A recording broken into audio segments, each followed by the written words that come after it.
Hello everyone, my name is Noor and this presentation is on linguicism, using critical race theory as a framework in a short yet what I hope to be meaningful exploration. I chose this topic for how it problematizes the field of language education and our assumptions about what we think we know about language learning and usage, both inside and outside the schooling system. A controversial topic for a lover of difficult knowledge. Let's get started.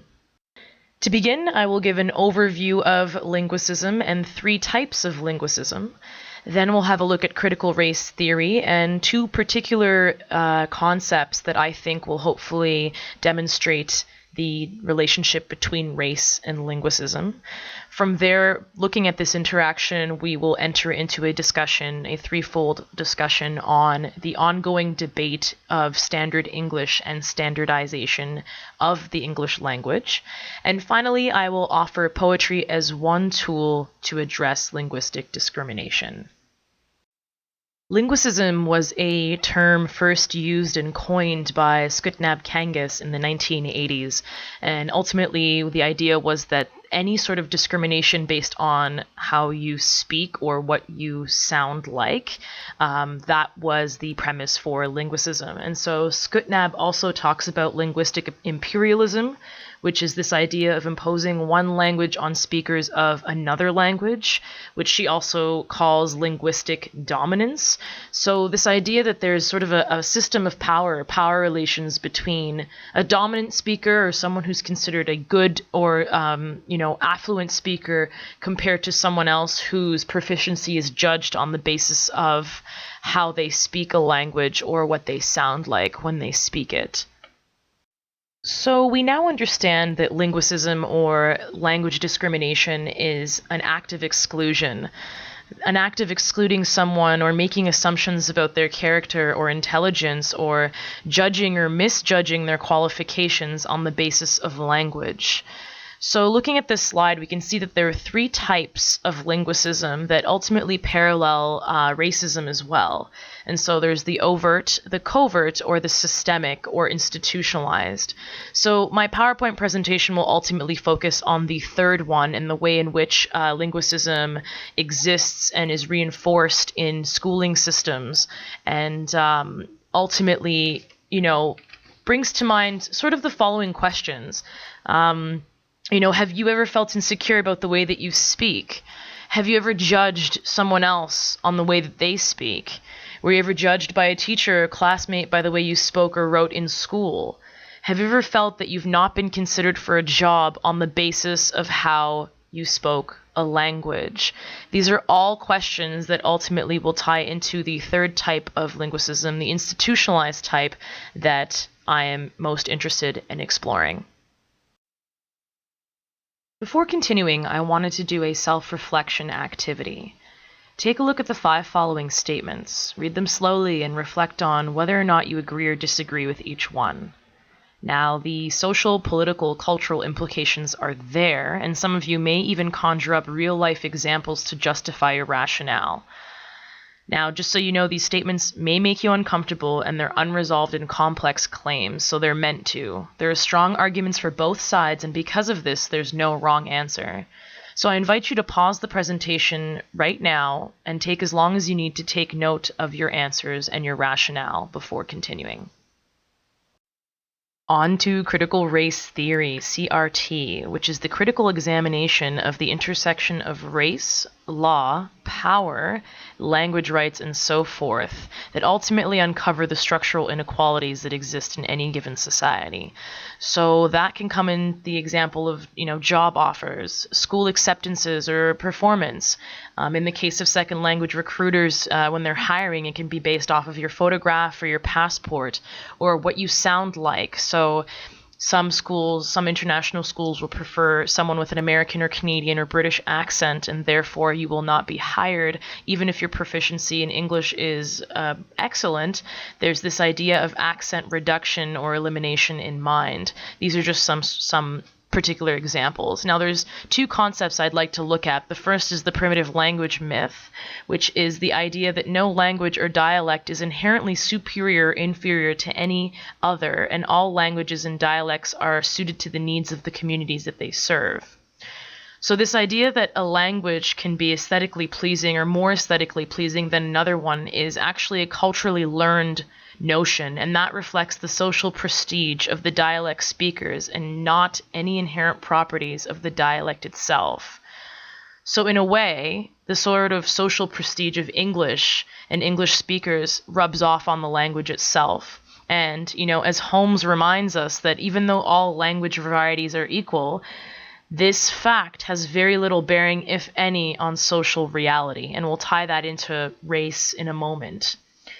So the idea of double consciousness, which was coined by W.E.B. Du Bois in 1953, is the idea of this sort of push and pull social psychological syndrome that African Americans experience in trying to accommodate and resist mainstream white society's cultural and linguistic forms. And so ultimately what happens is that you have this sort of split of wanting to belong and then denying something within you, which ultimately the double consciousness is this schizoid thing that captures that contradictory quality that racial minorities experience, and arguably any other minority as well, but in this case the African American is the one that is used in Levinson. So we now understand that no language or dialect is inherently inferior or superior to the other, and that all language varieties are equal, though they're not treated as such, as was shown in my example of linguistic profiling. We can now draw a logical parallel from our language ideologies to the way that racism itself operates. And so Levinson et al. Stated that one of the major thrusts behind the CRT movement in education was a desire to move discussions of race beyond the realm of the experiential to the realm of the conceptual. And it was done in two ways with two major points, though not limited to these 2 points. The first is that race is a social construct. So there's no scientific evidence to support the categories of race, and yet they exist, as do their consequences. And so we have the overt, covert, and systemic racism and linguicism alike. And then the second idea is that this race-based ideology is integrated in just about every single facet of our lives, from education to popular culture to the workplace and so forth. And so there's not enough time to discuss the effects of colonization and white privilege on language and how we got here exactly. However, critical race theory is a wonderful gateway into this discussion of linguicism. And now we're going to look at it in one of the major debates that goes on for language educators. This brings us to the controversial case, the topic of the day, if you will. Some say there's a war on language, and so it's the ongoing debate in second language education between the idea of academic standard English being imposed versus the allowance of multimodal forms of expression. And so there's a threefold point to this debate that I would like to highlight. The first is that some would say that the idea of a standard is required. There has to be a consensus. There has to be a uniform agreement on the requirements for language learning and proper acquisition, especially for testing or assessment. And so this echoes Holmes's mentioned idea of the guardians of the English language as a sort of puristic idea, if you will. The second is, despite recognizing this need, being potentially wrongfully penalized or assimilated. So you have some immigrant youth or African American children who are being placed in learning disabled classes due to linguicism. Now, some say that this assimilation is necessary for the sake of the standard. Others would argue that this is linguistic genocide. The third point is the legal right to one's voice in literacy. The legal right, the human fundamental right that we have to be represented in class, outside of class, in our texts or not. And so an example would be if I were to write an essay or a dissertation using a language variety that reflects my ethnicity, I should be allowed to do so without consequence. However, the university standards or potential high school standards might disagree with that. So the idea is who or what defines the so-called legitimate English speaker or writer. Now, in the quotation beginning with "language persuades us," Fleckenstein defines her position as a white, heterosexual, middle-class woman employed in a white-collar job, and her disposition as the daughter of a quarter Cherokee, blue-collar, Southern father who spent his youth cotton picking. Quite the difference. So the question is, how do we begin to address this multiplicity of roles within her identity linguistically, or should we not? Now, the idea here is that the academic standard fails to do so, and instead, she suggests that linguistic diversity and multiple literacies actually allow us to address different cultural contexts and social positions that the standard cannot. I leave it up to you to decide where you position yourself in this debate. The possibility of poetry giving voice to those who otherwise have very little or none. According to Levinson et al., voice from a CRT perspective is the ability of a group such as African Americans or women or anybody who's excluded to articulate their experiences in ways that are unique to their voice. Now, their voice vis-a-vis language becomes a powerful tool for addressing racial inequality and arguably language discrimination.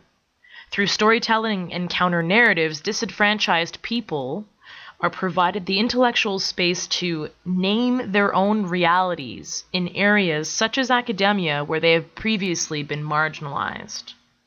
And so in this way, poetry becomes a platform to not only share your voice, but claim your agency. And spoken word poetry in particular, I feel, is a form of storytelling and can be a form of counter-storytelling. And so this provides a space for empathy and sensitivity and understanding and a deeper appreciation of differences to really come forth. And to me, and in my workshops with marginalized youth that I've worked with, poetry has always been finding an alternative, nonviolent way to resist one's own oppression. And with that, I conclude my presentation on linguicism and critical race theory and hope that you've enjoyed it as much as I have. Thank you so much for being here.